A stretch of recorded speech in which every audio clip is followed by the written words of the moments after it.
versículo de número 12, para que toda a igreja possa ler comigo. Gálatas capítulo de número 1, versículo de número 12. E todos leiamos juntos. 1, 2, 3 e...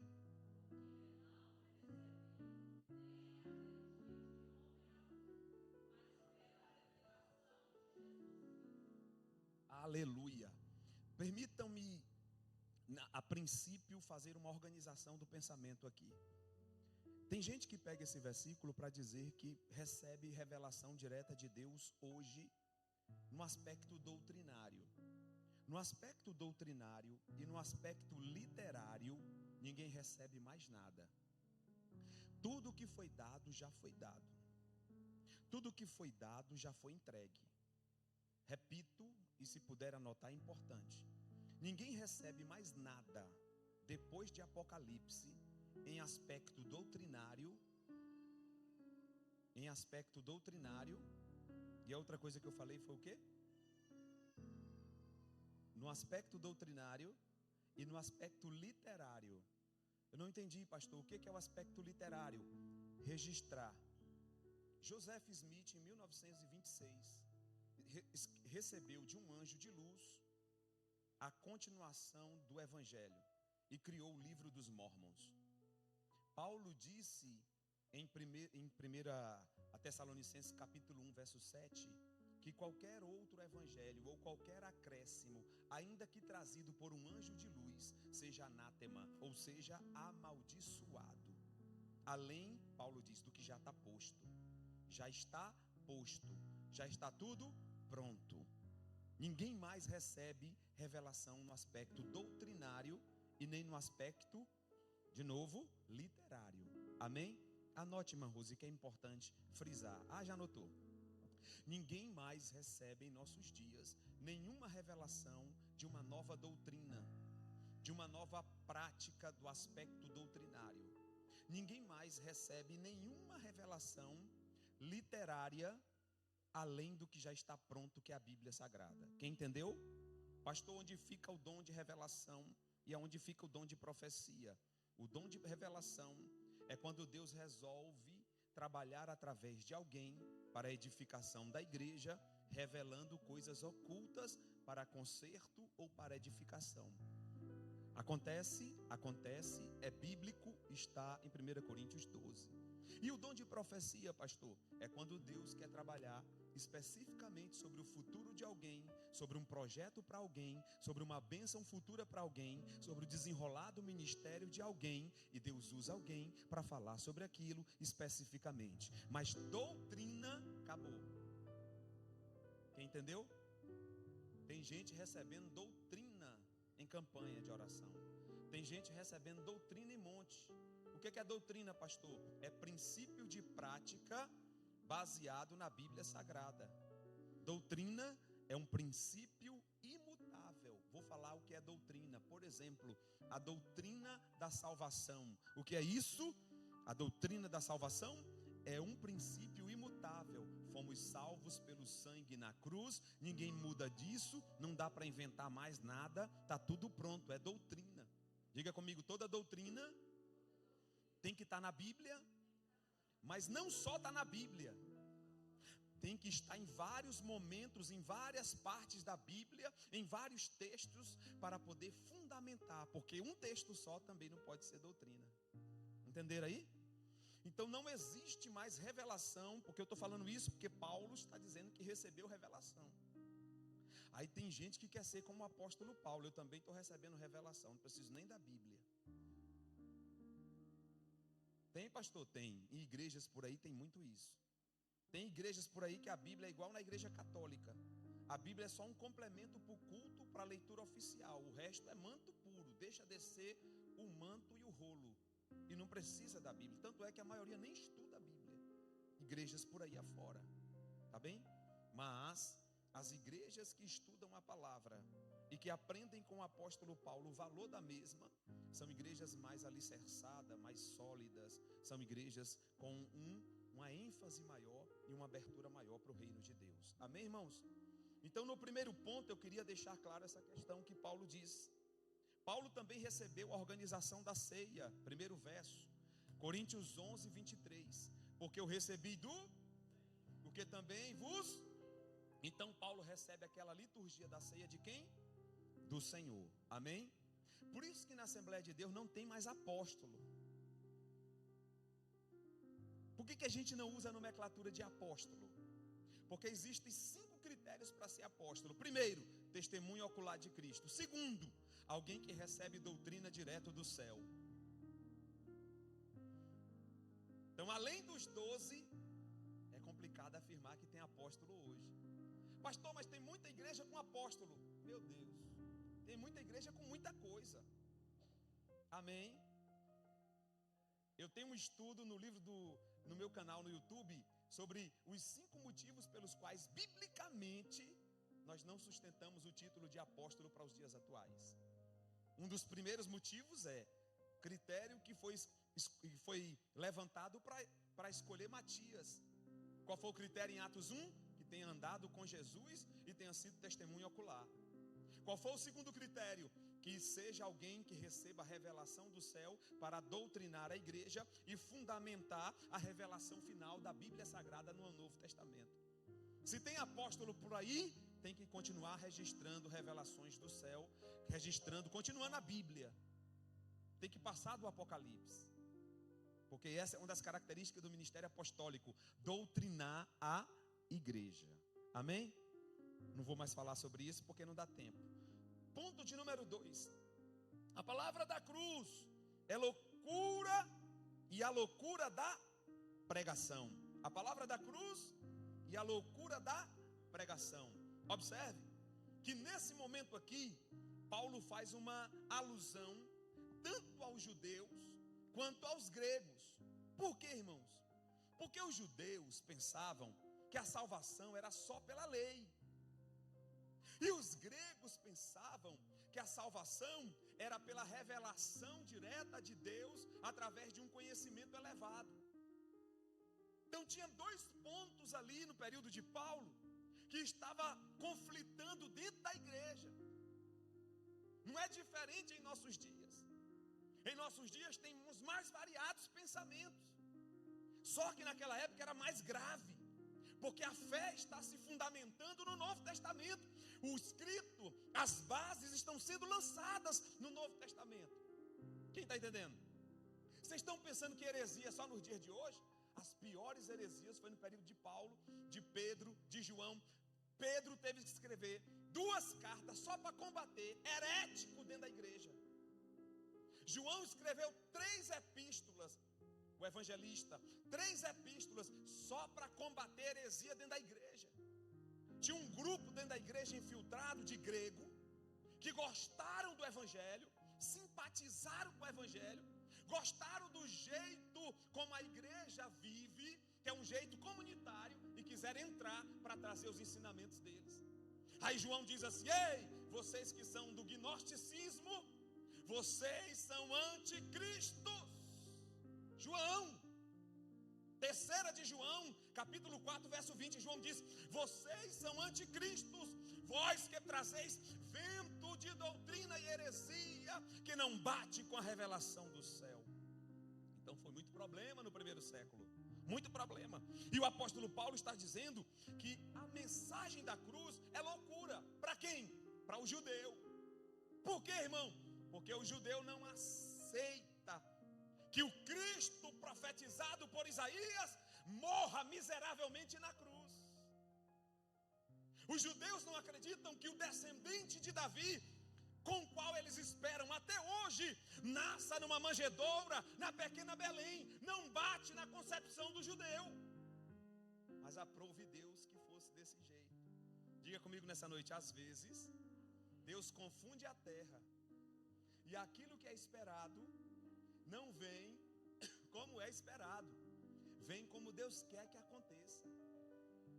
Profetiza para o irmão que está do teu lado nessa noite, seja um profeta, diga para ele: é como Deus quer, não é como o homem quer, não é como o homem pensa, não é como o homem planeja, é como Deus quer. Diga aí: o céu tem boa vontade ao teu respeito nessa noite. Mas o problema é que é como ele obrigado a dizer. Eu preciso falar para vocês de um escândalo. Qual é o escândalo, Paulo? O Cristo que morreu na cruz é o Messias, é o Salvador. O Cristo que morreu entre ladrões, o Cristo que andou com uma mulher pecadora, o Cristo que tocou em esquife de morto, em caixão, o Cristo que pregou entre os pobres, é escândalo para o judeu, é a loucura da cruz, mas é Ele, o verdadeiro Messias e o Salvador do mundo. Essa é a palavra da cruz.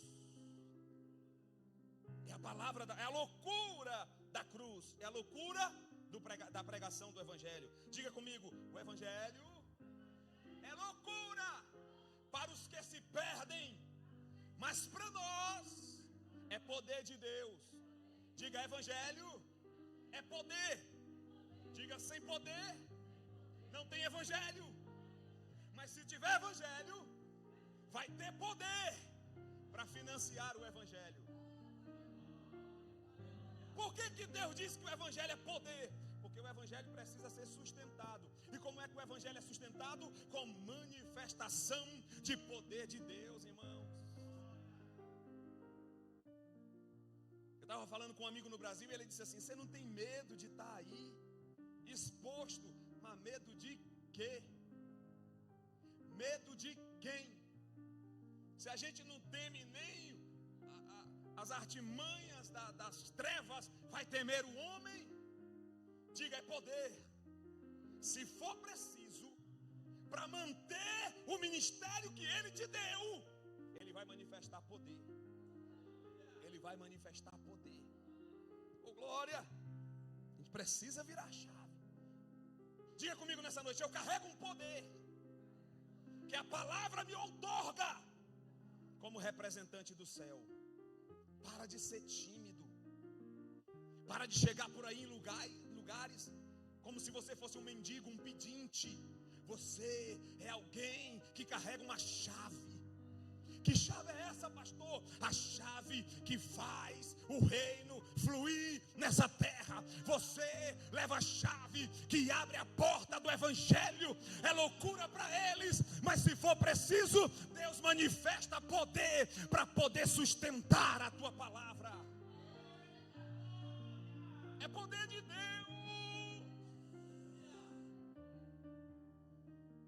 3, Paulo tem um problema. Qual é o problema? Os judeus, os patrícios, os seus patriotas, compatriotas, conspiram contra a pregação do verdadeiro Evangelho. Parece até com nossos dias hoje, quando alguém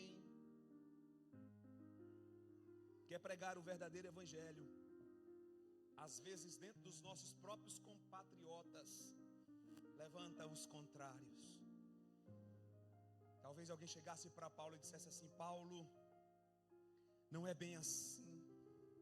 Paulo, cadê o sacrifício do animal?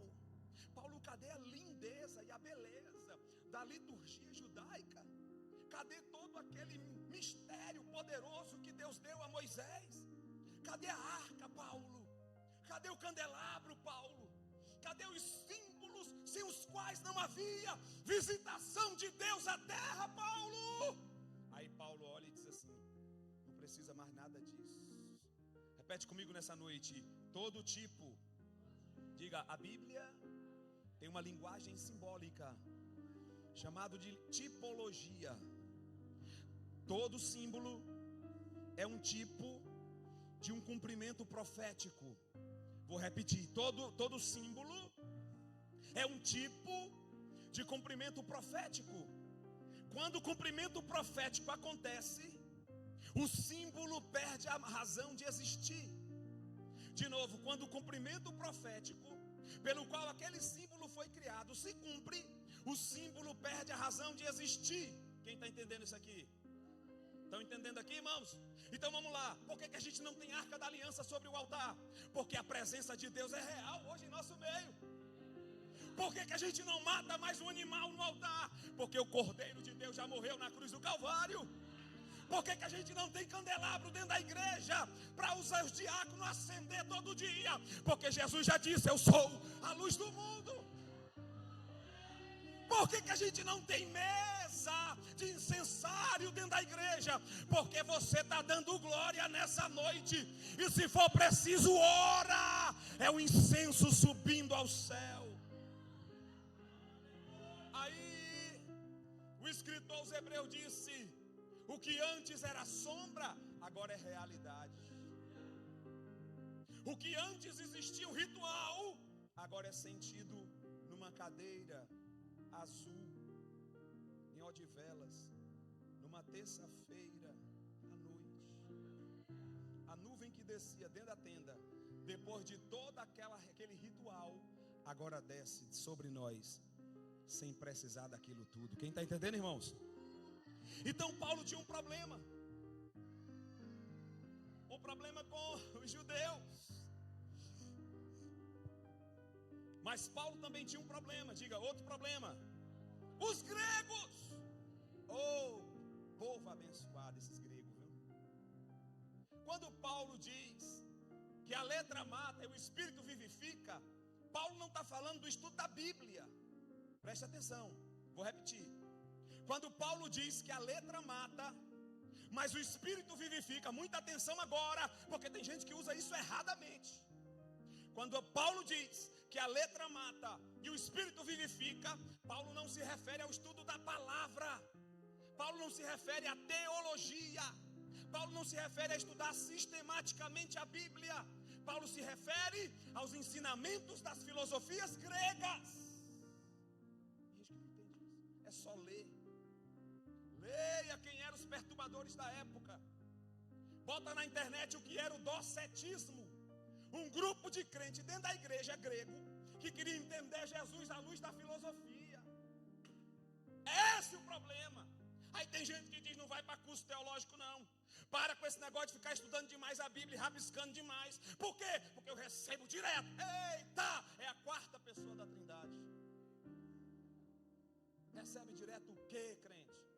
A Bíblia diz que nós não recebemos nada que já não tenha sido dado, que é a palavra. Por meio da palavra o Espírito flui. Por meio da palavra o dom flui. Por meio da palavra somos ensinados a orar. É a palavra que nos ensina a adorar. É a palavra que nos ensina o que nos aguarda no céu. Tudo é pela palavra. Se não tem palavra, nós não aprendemos a orar. Se não tem palavra, não aprendemos a louvar. Se não tem palavra, não saberemos sobre o céu. Se não tem palavra, não há redenção pelo poder da mesma, da palavra. Amém? Oh, glória a Deus. Glória a Deus. Glória a Deus. Glória a Deus. Pela sua palavra. Então Paulo estava sendo desafiado pelos gregos da época. Aí surgiu um grupo de gregos dizendo assim: Paulo, Platão disse que existe 3 etapas do conhecimento. Profundo. Onde é que está isso, meu filho? Está lá nos escritos de Platão, na República de Platão, um dos livros mais lidos nas universidades. Oh, que maravilha. Aí Paulo diz assim: mas eu tenho outra coisa para te dizer. Vocês vieram com sabedoria, mas eu vou não com sabedoria de homem, mas com revelação do céu. Quando Paulo fala sobre isso, ele não está dizendo que a gente não tem que estudar a Bíblia. Ele está dizendo: cuidado com as vãs filosofias daí de fora. Cuidado com as teorias daí de fora. Quem entendeu até agora? Amém? Vamos passar já para o próximo ponto. As expressões chave da doutrina de Paulo. Diga comigo: expressões chaves da doutrina de Paulo. Primeira expressão: evangelho. Evangelho de Cristo. A palavra evangelho vem do grego evangelion. Vamos falar grego? Vamos falar grego? Evangelion. Evangelion quer dizer boas novas, notícias novas, nova mentalidade, informações. Evangelion quer dizer informações produtor. Quer anotar, irmãos? Está gravando, né? Informações produtoras de vida. Diga evangelho. Quer dizer informações que promovem vida. Esse é o evangelho que Paulo está pregando. o evangelho da cruz. Vamos ver Romanos 1,16. É o texto que eu já falei, né? O evangelho é loucura, mas para nós é poder de Deus. Porque eu não? Pois é.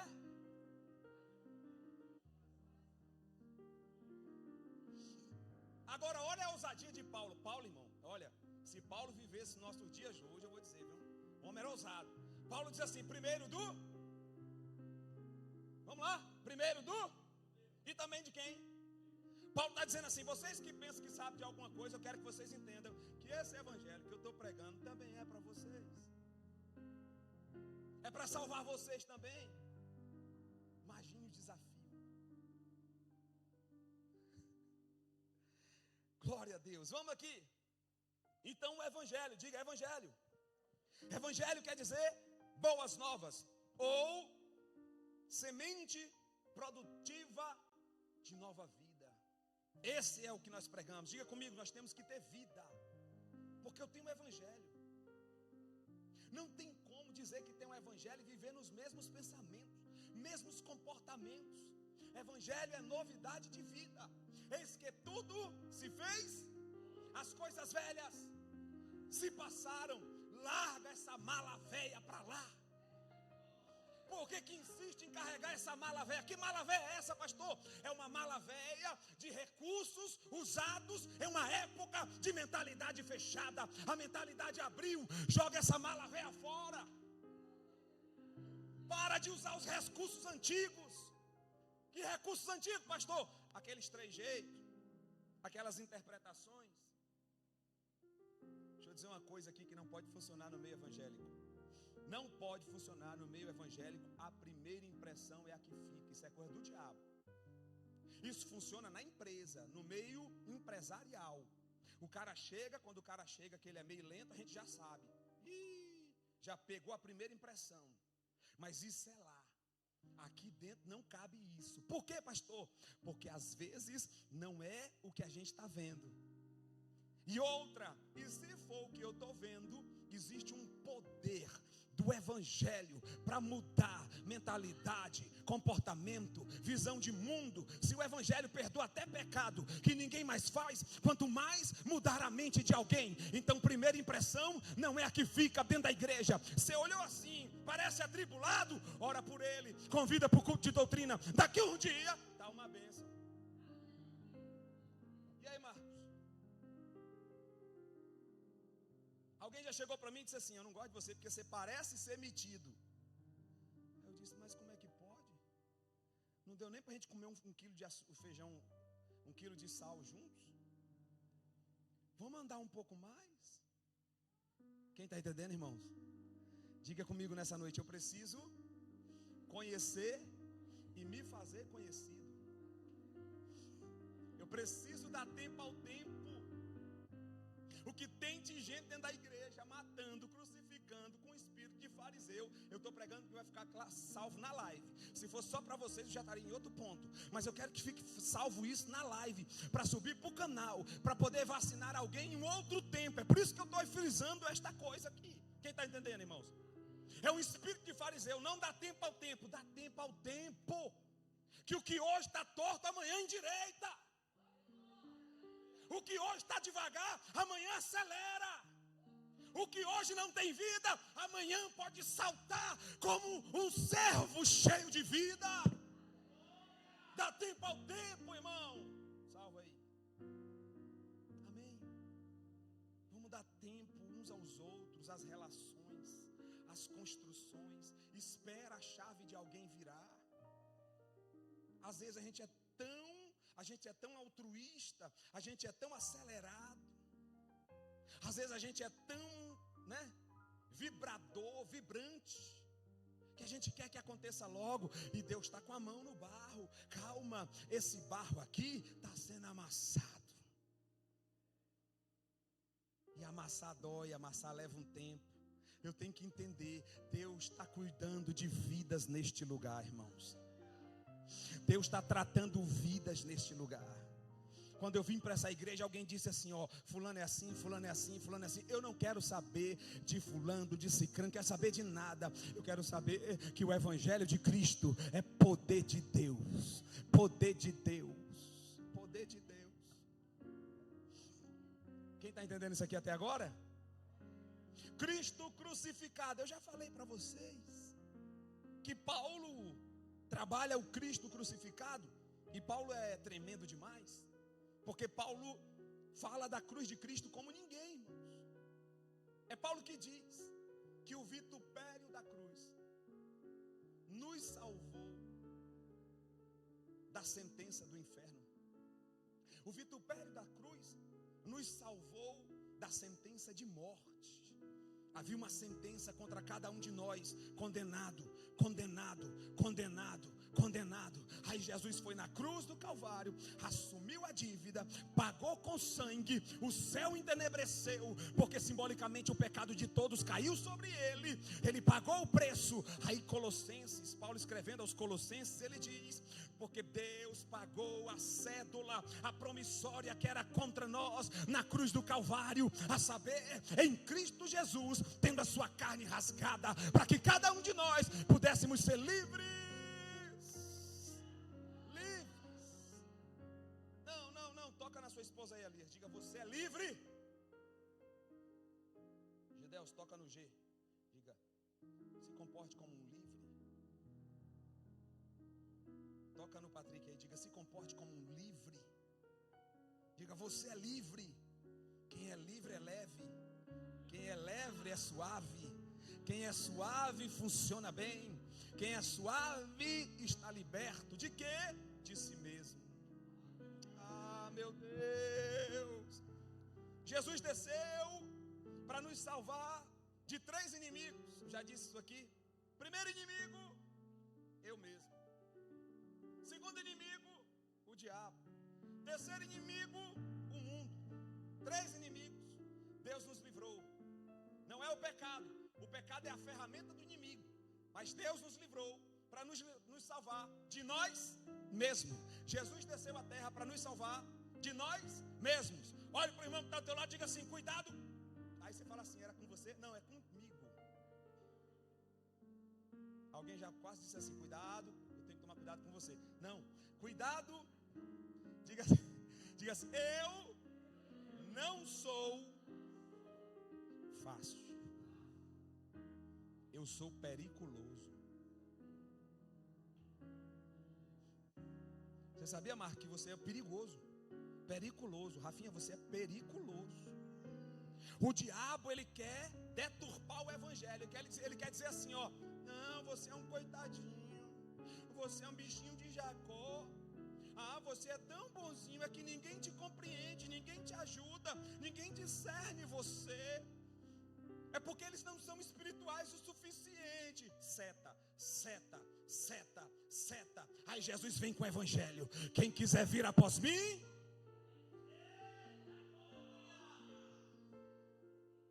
deixa eu dizer uma coisa para vocês. O nosso Deus não tem nos seus atributos um atributo chamado pena. Pena quem tem é peru, é galinha e gente. Gente tem pena de gente. Gente tem pena de si mesmo. Sabe como é o nome de pena de si mesmo? Autocomiseração. É quando você olha e diz assim, mas eu sou coitadinho de mim. Olha como eu sou incompreendida. Olha como eu sou incompreendido. Olha como não me entendem. Aí acontece aquilo que aconteceu depois do pecado. O que aconteceu depois do pecado? Um sentimento. Qual é o sentimento? O sentimento de terceirização de responsabilidade. Ou seja, o problema não sou eu. O que foi que o diabo fez? Deus construiu o homem, deu princípio, o homem caiu. Ao cair o homem, o diabo desvirtua o princípio que Deus deu. Qual foi o princípio? Você é produtivo. O diabo disse, você agora vai buscar nos outros. Por que isso, pastor? Porque os outros não têm o que eu preciso. Os outros são complemento de comunhão. Os outros, Paulo diz que nós somos um corpo. E o corpo só funciona assim: um membro ajudando o outro. Um membro ajudando o outro. É assim que funciona o corpo. O corpo não é para um membro viver dependendo do outro eternamente e não funcionar. Todos os membros têm que funcionar. E isto é a mensagem do reino. Mas a mensagem do Satanás é: ninguém me compreende, ninguém me entende. Cadê? Ninguém me ajuda. Autocomiseração. Isso não é o evangelho da cruz. O evangelho da cruz é renúncia. O evangelho da cruz é vencer-se a si mesmo. Eu tenho uma luta diária. Sabe o que Lutero disse? Já que nós estamos no período da reforma protestante, Lutero disse assim: dentro de mim tem como se fosse cavalos indomáveis. Dentro de mim tem como se fosse cães selvagens que querem alvoroçar, que querem me destruir, mas eu os amarro, os amordaço diariamente com jejum, oração e leitura da palavra. Lutero disse isso. Quem assistiu o filme de Lutero aqui? Alguns já assistiram como ele ficava dentro do quarto lá, se batendo, preso, 7 dias de jejum. E aí alguém disse para ele: Lutero, por que te afliges tanto, Lutero? Aí ele disse assim: porque eu carrego uma mensagem, ela é poderosa, eu carrego uma responsabilidade, eu vou revolucionar o mundo, mas o diabo sabe o quanto eu sou perigoso, e eu preciso lutar contra mim mesmo. Amém? Então o evangelho, o Cristo crucificado, é a mensagem. Qual é a mensagem? Sacrifício. Como é que eu quero conquistar alguma coisa no reino de Deus sem? Hoje nós estamos vivendo um desafio muito grande, que é o desafio da geração fast food. A geração de ferro está indo embora. Quem é a geração de ferro? É a geração de 30 anos para trás, 35 anos para trás. É a geração de ferro, a geração que aprendeu a sofrer, a geração que tinha mãos calejadas, a geração que comeu coisa do chão, da terra, que comeu o animal morto na hora. A geração de ferro está indo embora. Está chegando uma geração de plástico, uma geração frágil, uma geração de louça, que tudo é difícil, tudo é complicado, não tem como vencer, tudo é tão complicado que eles têm tanta pena deles mesmos que eles se enclausuram. Uma geração doente. Quem está entendendo, irmãos? Mas a mensagem da cruz é essa: renúncia, sacrifício. Olha, nós estamos vivendo tempos tão perigosos, que por meio desses sentimentos malignos, desse evangelho do Satanás, de ter pena de você mesmo, de culpar os outros por aquilo que só você é culpado, temos dentro da igreja pessoas doentes, pessoas que têm dificuldade de evoluir, pessoas que têm dificuldade de encontrar o seu propósito e viver o mesmo. Por quê? Porque o foco está em outro lugar. Pessoas que não entenderam mais o evangelho, parece que está obscurecido na mente de pessoas, que fique gravado isso. Como assim, pastor? Porque são pessoas que não aprenderam a renúncia, pessoas que não aprenderam o sacrifício, pessoas que querem vitória, bênção, a queima-roupa, na bandeja, sobre a mesa. Quer vir para a igreja? Se servir. Qual é o cardápio de hoje? A igreja não é menu, a igreja não é restaurante para ter menu, para ter cardápio. Aqui não tem cardápio não. Sabe qual é o cardápio de hoje?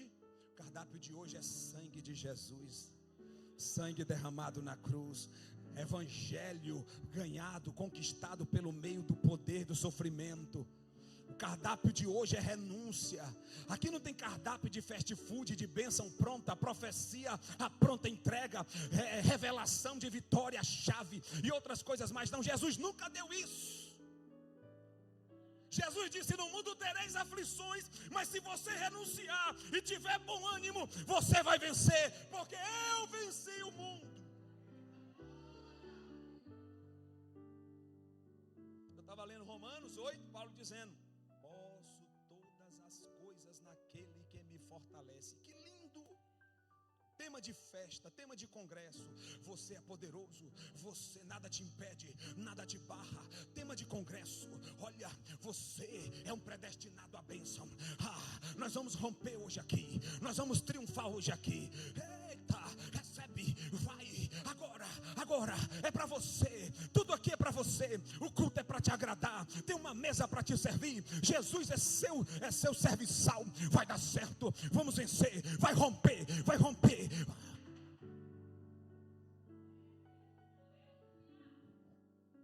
Aí a gente sai dizendo, é forte. Isso aqui é poder, rapaz, aquele negocinho de Romanos 8, Romanos não sei o que, Romanos 1,16. Para com esse nini. O negócio é fogo, irmão. O negócio é poder, varão. Pega fogo aí, vaso. Cadê o dom, profeta? Canela, dente de fogo. Cadê você, dragão? Cospe fogo aí, vaso. Pastor, isso é frio, é? Eu não, eu gosto do fogo. Claro que eu gosto do fogo. Aquele fogo da sarça, que queimou a sarça, mas não consumia a estrutura da sarça. Eu gosto daquele fogo. Mas fogo que vem para destruir eu não gosto não. Agora o fogo que chamou a atenção de Moisés, porque a sarça não se consumia. O fogo de Deus é para preservar, e o fogo de Deus é para destilar o evangelho e financiar o evangelho. É para isso que tem um poder. Não é para você ser canela. E aí, canela? G? E aí, canela? Cospe fogo aí, varão.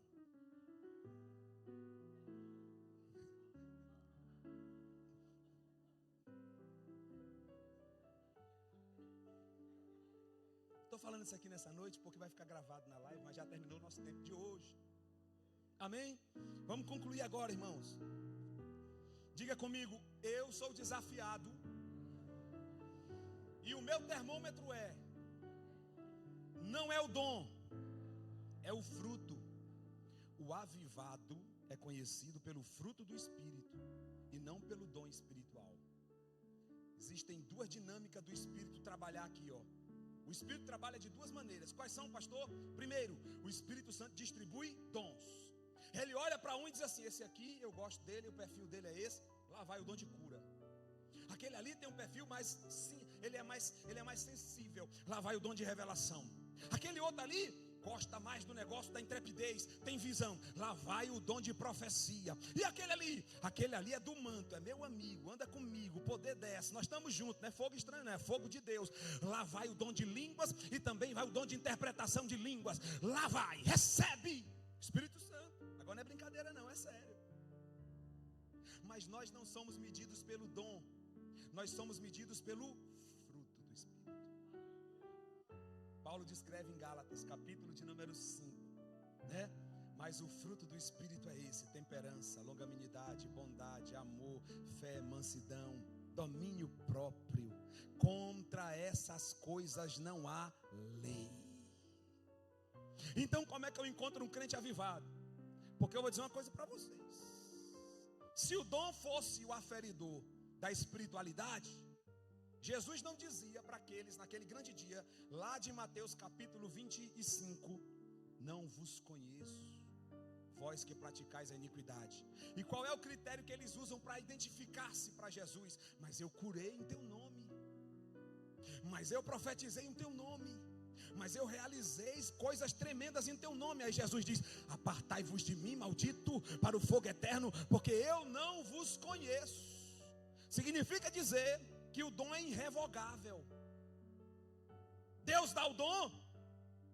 E aí Paulo disse assim, ó: uns pregam por vanglória, outros pregam por contenda. Que importa é que o evangelho seja pregado. Por quê? Porque o evangelho tem que fluir. Agora quem está fazendo de qualquer jeito vai pagar preço.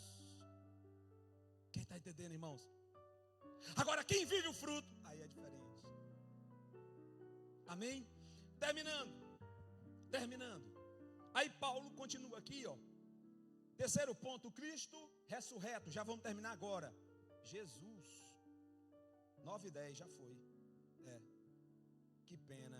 Agora nós vamos falar sobre uma vida no poder de Deus, uma vida de humildade, uma vida de dependência do Espírito Santo. Deixa eu dizer uma coisa para os irmãos aqui. A palavra de Deus, ela se torna viva quando ela é ventilada, soprada pelo Espírito. Quando você lê a Bíblia e você lê com temor, com o coração convertido, o Espírito Santo transforma palavras em palavras vivas. Aquilo vai entrando dentro da gente, aquilo vai mexendo com a gente, aquilo vai mexendo na nossa maneira de ver, na nossa mentalidade, aquilo vai mexendo no jeito da gente falar. E quanto mais você lê, mais vida, mais vida. O Espírito Santo está onde? O Espírito Santo está entre você e a palavra. Você lê a palavra, o Espírito Santo decodifica, entra na sua cabeça e você vai começando a ver a vida diferente. Isso é tremendo demais. Isso é um poder inestimável, irmão. Nós somos tão diferentes, a gente é tão diferente, a gente é tão doido, que nós somos os únicos seres humanos na terra que a nossa maior alegria não está na terra. A nossa maior alegria está nas mansões celestiais. Agora eu pergunto para você: como é que alguém consegue destruir a fé, quebrar com a motivação de um ser humano desse? Que ser humano, pastor? Um ser humano que vive com os pés na terra, mas com a cabeça no céu. Um ser humano que vive aqui na terra, mas ele é doido, ele é diferente. Eu estava dizendo para uns irmãos, nós fomos para a inauguração de Fundão, e eu estava dizendo para os irmãos: onde é que a gente vai entrar agora? Nós vamos parar aqui para comer. E paramos ali para comer. Aí a gente já come... Aí eu falei assim, agora, nesse momento, está entrando os embaixadores do céu. O irmão riu. Você está rindo de quê? Nós temos a solução para Fundão. Eu tenho a solução para aquela menina que está no balcão, que vai me atender agora. Você está entendendo o que você carrega, não? Eu tenho a solução, a saída para essa pessoa agora. Nós somos os embaixadores. Olha, vira a chave aí nessa noite. Para de ser pedinte. Eu sou embaixador do céu. Pastor, mas a coisa não está boa. Faz parte do angu, do processo. Deus está amassando o vaso para usar o vaso. Não se preocupa não. Vai dar tudo certo, irmão. Só vira a chave. Como foi que Deus viu o povo de Israel à margem do Mar Vermelho? Moisés, diga para ele marchar. Um bocado de escravo que saiu do Egito. A palavra de Deus é marchar. O que é que Deus está dizendo? Não se vejam como escravos, se vejam como eu vejo. Quem pensa que vocês são escravos, estão pensando errado. Vocês são meu exército. Se coloca de pé, se coloca de pé, se coloca de pé. Irmãos, a saída da vida está dentro da nossa mente. As saídas para a vida estão aqui dentro. O sucesso e o fracasso está dentro de você. Não está fora, não está no outro, está dentro de mim. O sucesso e o fracasso está dentro. Eu vou falar mais forte para alguém virar a chave. O sucesso e o fracasso está dentro de você. Não está nas oportunidades, não está em porta aberta, não está em resultados, não está em pessoas, em conhecer alguém que me faça boas conexões. Não, o segredo do sucesso está em mim. Vira a chave nessa noite, em nome de Jesus. Aleluia. Obrigado, Senhor. Obrigado pela tua palavra. Obrigado por gotejar essa palavra, Pai, no solo do nosso coração nessa noite. Que o nosso coração seja um solo fértil. Que o nosso coração seja boa terra. Que o nosso coração não tenha espinhos. Que o nosso coração não esteja exposto a ponto de ser uma beira de caminho. Que o nosso coração não seja raso. Que o nosso coração seja boa terra, boa terra, boa terra. Senhor, nós vamos vencer, Pai, toda artimanha do diabo contra nós. Toda investida, empreitada do mal está vencida. Porque assim como o Senhor venceu com a palavra, a tua igreja também vence com a palavra. Assim como o Senhor venceu na unção do Espírito, a tua igreja também vence na unção do Espírito. Nós vamos romper em nome de Jesus. Aperta a mão de alguém bem forte e diga para ele: parabéns. Diga: parabéns, embaixador. Diga: você tem cara de embaixador. Você tem cara de vaso. Diga, você tem cara de profeta. Diga, parabéns, portador da saída para vidas. Que o grande amor de Deus,